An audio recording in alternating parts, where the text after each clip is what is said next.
श्री राधे राधे।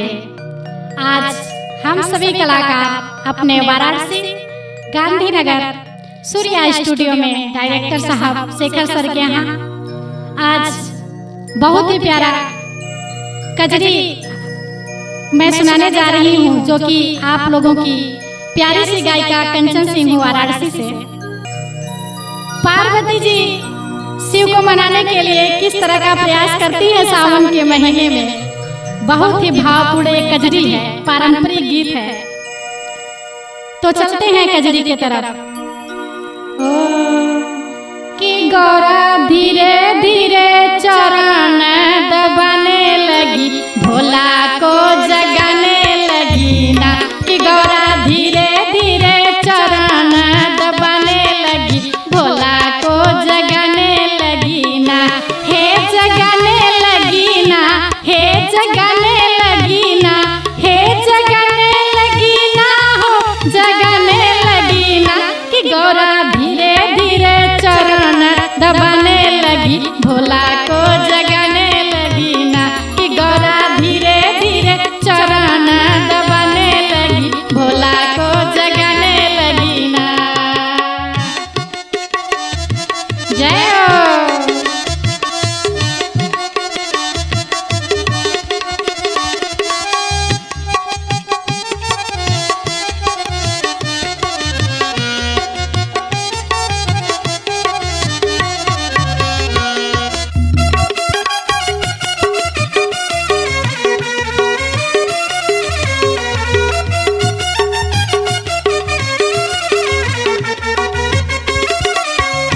गौरा उठी बड़ी भोर चली गंगा की ओर, गौरा उठी बड़ी भोर चली गंगा की ओर, चली गंगा की ओर, चली गंगा की ओर, चली गंगा की ओर, चली गंगा की ओर। कि जलवा भर गौरा हो, कि गलवा भर गौरा भोला को चढ़ाने लगी, भोला को मनाने लगी ना। गौरा धीरे धीरे चरण दबाने लगी, भोला को जगाने लगी ना।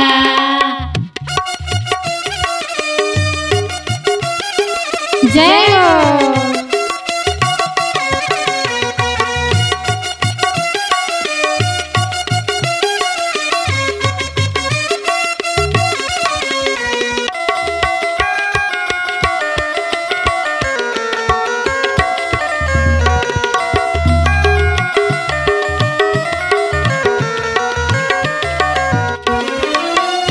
गौरा उठी बड़ी भोर चली बागों की ओर, गौरा उठी बड़ी भोर चली बागों की ओर, चली बागों की ओर, चली बागों की ओर, चली बागों की ओर, चली बागों की ओर। फुलवा तोड़ गौरा हो, फुलवा तोड़ गौरा भोला को चढ़ाने लगी, भोला को जगाने लगी ना। गौरा धीरे धीरे चरण दबाने लगी, भोला को जगाने लगी ना। जय हो।